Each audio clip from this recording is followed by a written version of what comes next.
New revenue models have been released for the ACC for the time being. What's this going to look like for NC State? We discuss on today's show. You are Locked On Wolfpack, your daily podcast on the NC State Wolfpack, part of the Locked On Podcast Network, your team every day.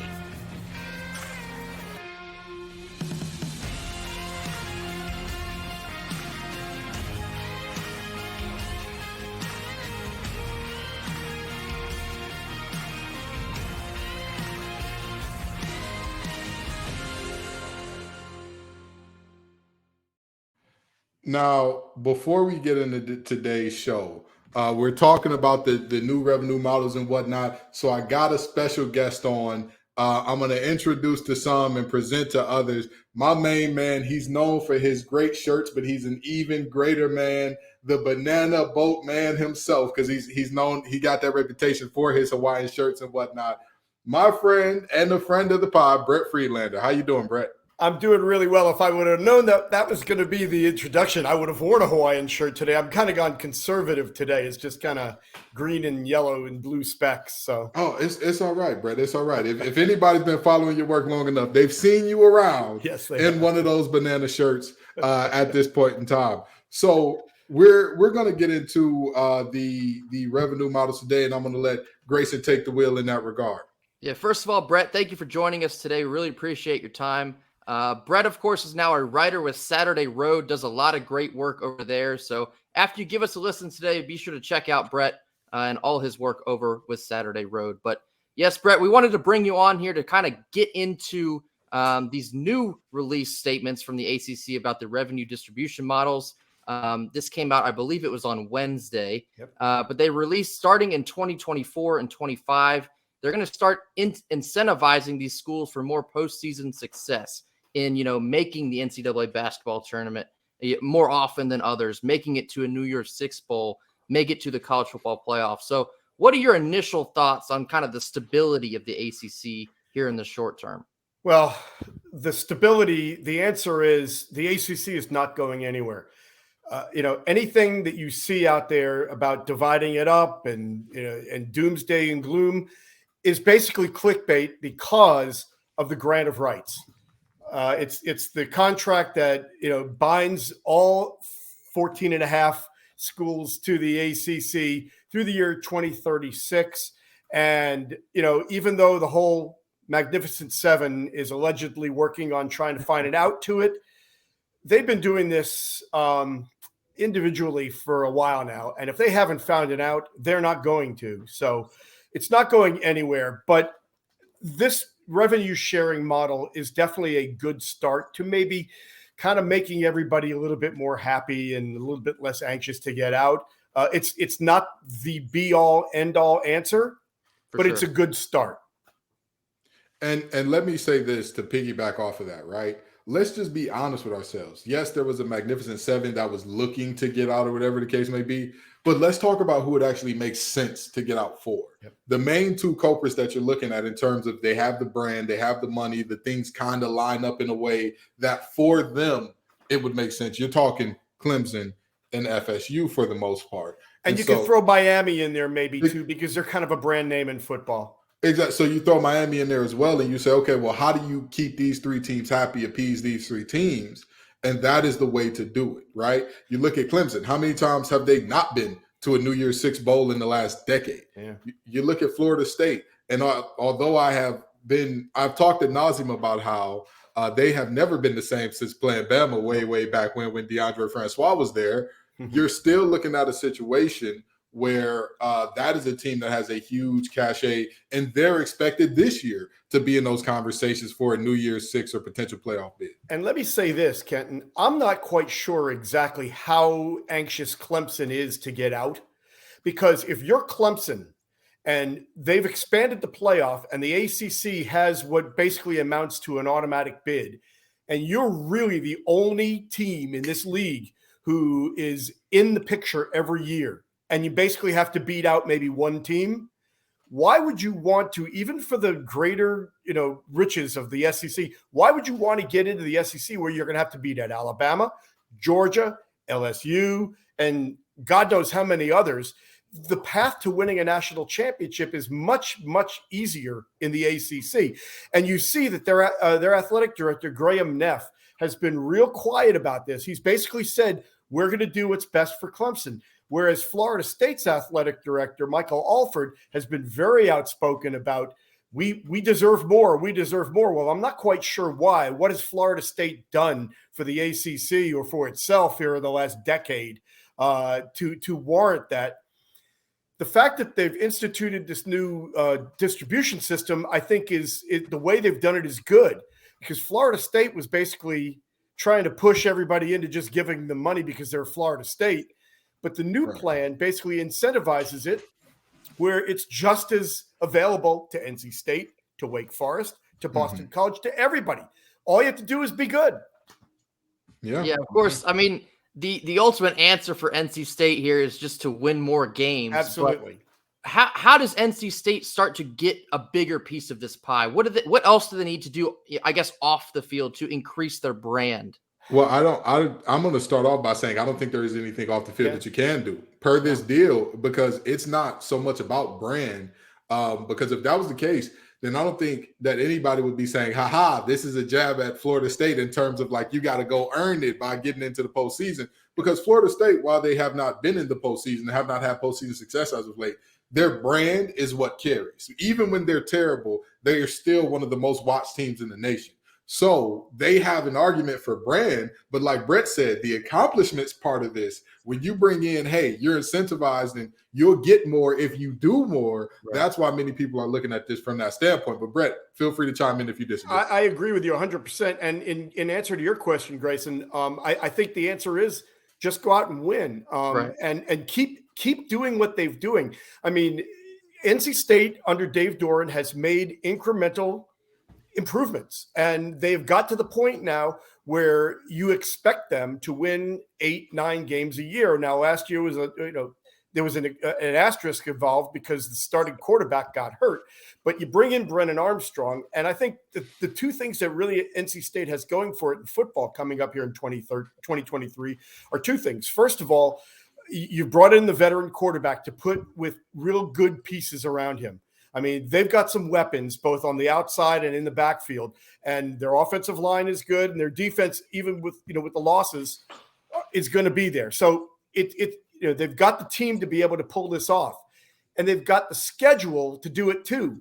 You play Clemson, beat them, and you got them at home this year, and that is going to attract national attention. You beat Notre Dame, also at home, and you're going to open some eyes and get to a New Year's Day bowl game. And there you go. And you not only do you get that extra incentive, although I don't know that this year is going to be the year that money kicks in, but that's the kind of thing. And here's the other thing, Kenton. We're going to go back to the law of the wolf here. It's a season that I don't think NC State is going to get the attention that they got last year. They're going to fly under the radar a little bit. And Kenton, what happens when NC State flies under the radar? When you expect the best from them, they perform the worst. But when you kick them off to the curb, when you write them off, when you say they're no good, there's nothing here, that's when they shine. That's the moment. So I think I'm expecting big things from NC State, because I think there are a lot of factors that are going in the Wolfpack's favor. And one of them is that other people are going to get attention, including that school down the road that's got a Heisman Trophy candidate who, like Sam Howell, we'll just leave it at that. I shout out to their Heisman Trophy candidate, but we had Little Ben Finley last year. Little Ben Finley outplayed him. We had the real Drake in Raleigh. Exactly. The real Draco was in Raleigh. So, but I think there are a lot of things going for them. And I think in answer to the main question, the original question is that just win, baby. And that's the bottom line. Yeah. Just real quick, we spoke, I think this is about a week ago, when the first sports books kind of released their projected win totals, and they had NC State, I believe it was at 6.5. 6.5. And Kenton and I are looking around, we're like, that feels like free money to us, because I do see us, way overperforming that 6.5 line, because I think we are going to fly under the radar, and that's going to work out best for us this year. I think the big game in this, I think the key to this entire season is opening day. You're going up to UConn. UConn is better. They're not the dregs like they were, 2 years ago. But go up to Storrs, take care of business, win that game. Now you come home for the home opener against Notre Dame, and it's almost like a house money kind of game. So, but you don't want to start out the season 0-2. So get that first win, and the pressure is off, and now you go play your butts off against Notre Dame and see what happens. And I also want to chip in that the last time that we were picked to have 6.5 wins, or Vegas said that, was 2021. 2021, when we got 9, should have been 10 had UCLA done what they needed to do by letting people know, hey, we've got some COVID issues. We would have ended up just like Wake Forest did, because Wake Forest beat up on, I want to say it was Rutgers that year. 5-win Rutgers, yes. They got Rutgers that year, which was like, I mean, cool, I guess, but like, that was an easy peasy lemon squeezy. And that UCLA team did not beat a single Power 5 team, or actually a single team that had a winning record that year. That state team was going to beat UCLA. That state team was on a roll, playing really well, and UCLA, like you said, I think was right for the picking. Absolutely. They were a little bit inflated by the Pac-12 and all the things that were going on over there, because they had a slew of terrible teams that they played. Again, they did not win against a single winning team and somehow still ended up in the bowl game. So that should tell you all you need to know about that team. But this team, like I said, the 6.5 wins, it looks good. But now we've got to tell you about another way you can look good in your Birddogs. Talk to him, Grayson. Yeah, summer is coming up. Memorial Day weekend is nearly here. If you're going to go out in public and you're going to go to the beach, you need to be looking your absolute best. What Birddogs will do for you, they provide you the shorts that have 3 very important things: great fit, extreme comfort, and extreme versatility. So what you need to go do is go to birddogs.com/lockedoncollege. And when you enter promo code in all caps, Locked On College, they'll throw in a free custom Birddogs Yeti-style tumbler with every order. So in this second segment here, Brett, I read your article. I believe this was now a week ago. You kind of played into the hypothetical of the ACC eventually dissolving and these other teams trickling out into the other conferences. You listed NC State as potentially, looking at the Big 12. And I want to get your take on this, because this is something that I said in agreement. I think the Big 12 would probably suit NC State the best, but I want to hear why you slated them there. Well, a couple of reasons. First of all, I think that, NC State's fan base, I think they're just, their vibe really does fit in well with the SEC. But unfortunately, I think the SEC has basically saturated this area and would not really be interested in either Carolina or State. I don't think the Big Ten is a good fit, and I think that it's a better fit for the Tar Heels. And so I just think from a competitive standpoint, from a culture standpoint, and then you'd have West Virginia as a travel partner. It would, to me, that's the logical place. Now, having said that, does the state legislature, and we're talking hypotheticals here, because it will take a bolt of lightning to create this kind of situation. But if it did, would the state legislature allow Carolina and State to be separated? I think there are probably more State people in the state legislature than Carolina people, and I just can't see that happening. So I would think that where the Tar Heels go, so go the Wolfpack. But I just think if, all things being equal, the competition, the opportunity to excel, and just kind of the compatibility of the fan bases, I think the Big 12 is probably the most logical place. Touching on the possible legislation to keep Carolina and NC State together, I think it's funny. Both fan bases would probably roll their eyes when I say this, but I kind of feel like these schools need each other. It's like a Batman and Joker type dynamic, and it would be kind of dramatic to see those two split apart and not, contribute with one another as often as they do. But I think it's bad enough that the ACC has split Wake Forest and NC State up, so that in football they're not going to play every year. So could you imagine what it would be like if Chapel Hill? It's an absolute travesty. It really is. Yep. Mm-hmm. So, but it's not going to happen. So at least until 2036, and I hope to still be around in 2036 to worry about it. Well, listen. We gonna wish that into existence. Number one, Brett. But number two, the reality is, I've said this 1,000 times, and I'll say it 1,000 more. These teams are not held together by mutual admiration. They're not held together because we like each other, right? There's a ton of money going behind this. There's a ton of legality going behind this, and like you said, if there was a loophole to get out. And not even for NC State necessarily, even though we were the third most watched team in terms of football in the ACC. Not even just for NC State, but especially when you look at Clemson and Florida State, if there was a way out, folks don't think they would have taken it already? See, Kenton, that's the thing. I give you the example of Texas and Oklahoma.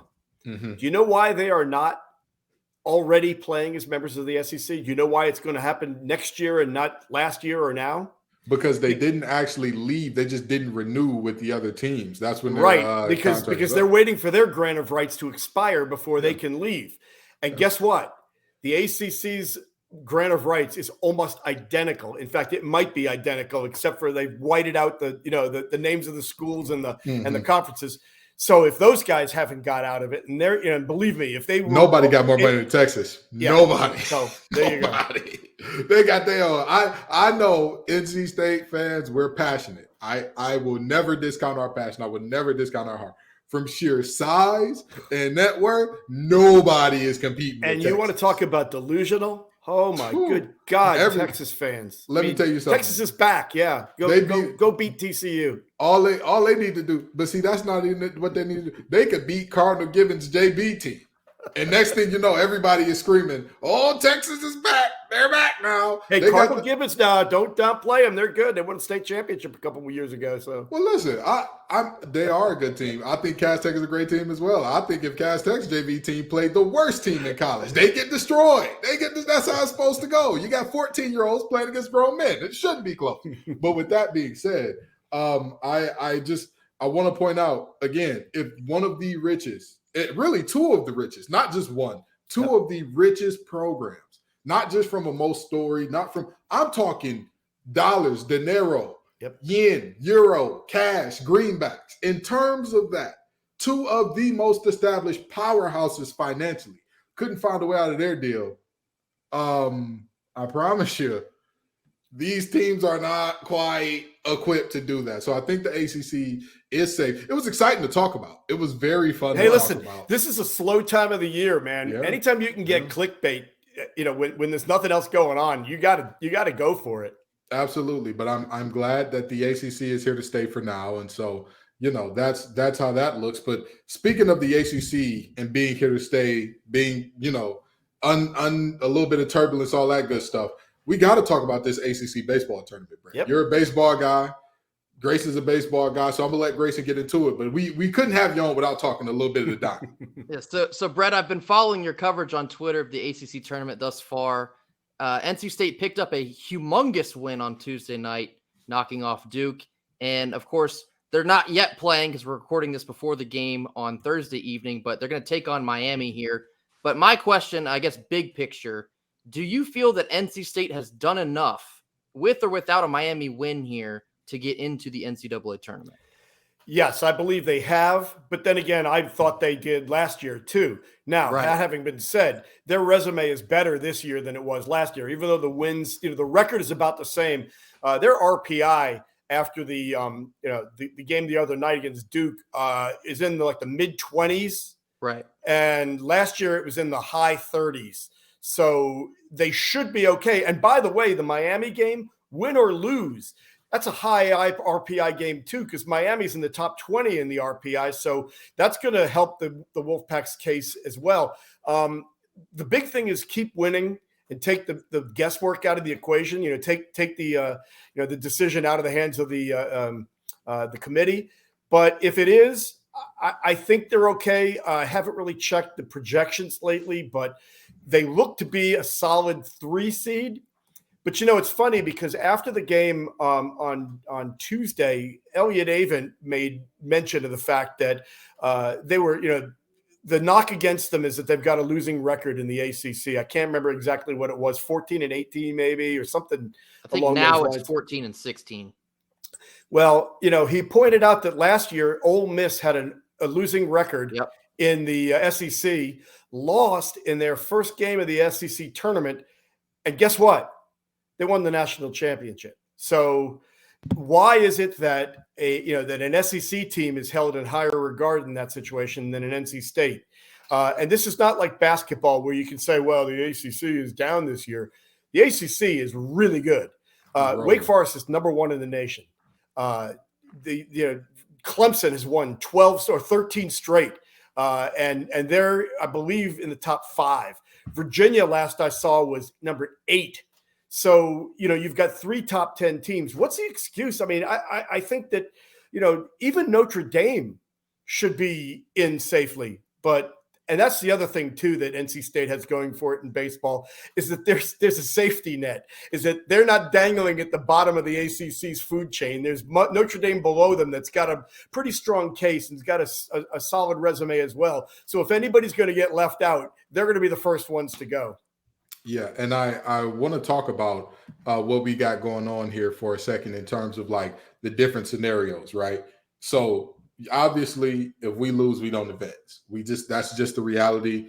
If we split this thing 1-1 with Miami and all that, they advance. Okay. With that being said, the reality that we're looking at, if we win this game, we then have to take on Wake Forest because I believe they just whipped the wheels off of Pitt. Yes, they did. And so regardless of what happens in their game too, they're going. They're already in the semifinals, correct? Yeah, yep. So they're already in the semifinals. Okay. And you know what that means? That means an even higher RPI game, which means win or lose that one, you're going to improve. So yeah, the more they win, the better off they are, and I think they're already in good shape. But I want to ask you this, Brett. Would there ever be a greater mic drop moment? Because if we're looking forward here, okay, NC State, just do your job. Just go out there, score more runs than the other team. That's all you got to do. Do that, right? Very simple concept. The sports always sound simple in practice, but you go out there and do that. You beat Wake Forest, and then you go on to whoever you see in the ACC tournament championship, and you win that game. Would there be a greater mic drop in all of really ACC and possibly college sports history than Coach Elliott Avent, the guy who everybody said, oh, he's been in state 27 years, nothing to show for it, getting his 1,000th win. Oh, wow. Yeah. Simultaneously with his first ever ACC championship. That would be a beautiful thing. That would be justice, especially after what I thought you were going to go even further. I thought you were going to say waltz into Omaha and take care of business this time. But yeah, you're right. And you know what? Listen, Elliott is such a great guy, and he's had such a great record. You wish him well. I love dealing with him. Let me tell you something. All of us media guys love him because you could ask him the most innocuous question possible, and he's going to give you at least 4 or 5 quotables out of it. You know what really disappoints me, though?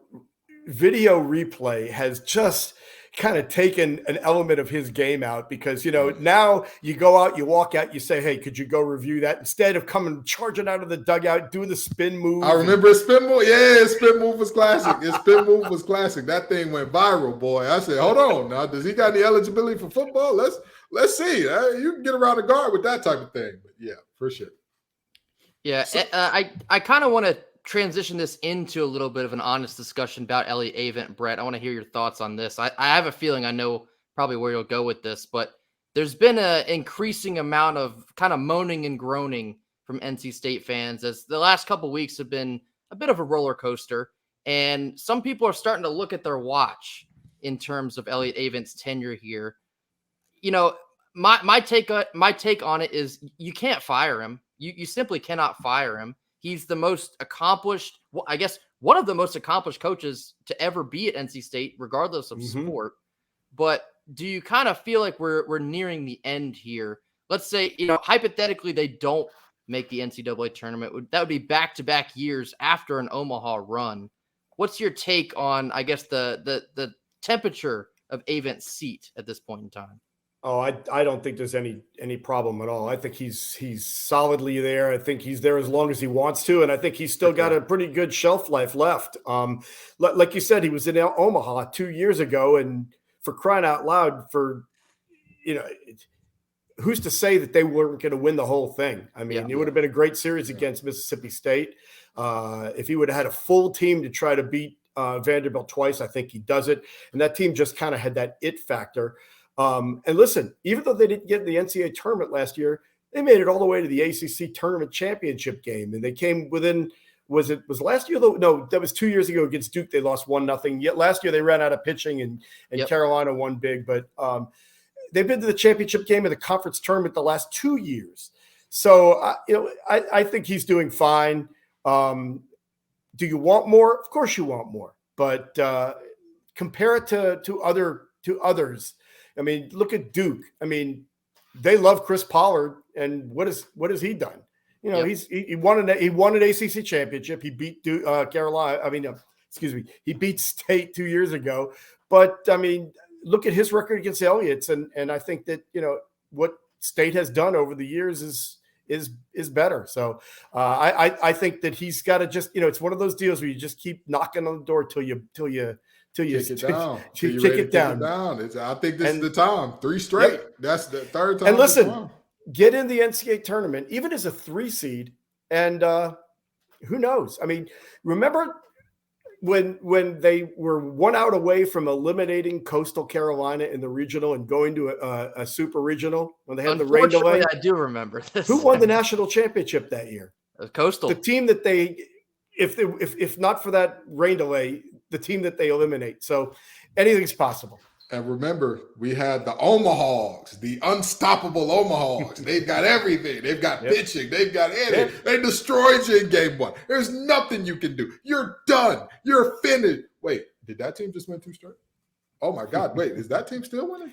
Yes, the Devontae Brown Super Regional. Exactly. Wait, that team in Omaha now? That's, again, just keep showing up. Just keep showing up. And I promise you, there is a combination of that Jim Valvano and what this team has shown me, what this NC State baseball team has shown me in the past. Doesn't matter how grim the situation looks. Keep picking up the bat. Just keep stepping in that batter's box. You'll be all right. Just keep getting up, keep getting in there. And this State team has shown that. There have been times this year where everybody said, oh, this team is terrible. There's nothing. We can't do anything right. Did we just beat ECU? Oh, this team is terrible. We can't do that. Did we just beat Coastal? Let me throw something at you, too, to kind of explain maybe some of the inconsistency, especially early of this team. And Coach Avent brought it up after the game Tuesday night. All the renovations at Doak Field, they weren't able to practice as much as they usually do during the fall, and their preseason preparations were disrupted a lot as well. And so I think that set them back, and I think they're at a point now where they're just now kind of hitting their stride. So there's that. It would certainly be a good time for it here with a big game against Miami on Thursday night, and then if you survive through that game, you got to face big bad Wake Forest in the semifinals on Saturday. And the good news there is they just threw Rhett Lauder today. Yes. So yeah, if you wanted were to see make him, it this far, you wouldn't see their best pitcher. Why would they throw him today? What would be the practical purpose? They did it because it's his regular day to throw. He pitched last Thursday because remember last week they did the Thursday-Saturday series. Gotcha. So it was his regular day, and they also wanted him to, they wanted to get into the semifinals. Do you realize that until Wake Forest won and advanced to the semifinals this year, that since they went to this format, this pool play format in 2017, a number 1 seed has never got out of the pool stage and made it to the semifinals. And so I think they wanted to take care of business, get there, and then see, take their chances from there. They had to as well because Pittsburgh already won a game. So if Pitt won that game today, they'd be in and Wake would be out. But wow, I had no. Yep. Well, okay, all right. Well, I guess it makes sense then. I was just like, I don't know. Okay, I get it. It makes sense now that y'all have broken it down to me. This is why I need baseball guys on the show with me, because in my mind I'm like, wait, why are you throwing? Well, the whole ACC tournament format is kind of convoluted anyway, so Yeah, I 100% get it. I 100% get it. Well, we're almost out of time, Brett, but please tell the folks where they can find your work before we get on out of here. SaturdayRoad.com, or you can just look on my Twitter feed because I've got everything posted there. It's at BFriedACC. It's FRIED. Well, there it is right there on the screen. Yeah, and if you're listening, like you said, BFRIEDACC, folks, you can find his work and his great shirts there. All right. That's where we're going to go for all things there. Thank y'all so very much for coming out, Wolfpack Nation. We appreciate y'all every single time. Like my main man Grayson always says, tell a friend to tell a friend to tell a friend to smash that subscribe button, smash the like button. We are growing by the day, and it's only possible because of you all. Peace and love, y'all. And as always, go Pack. Go Pack.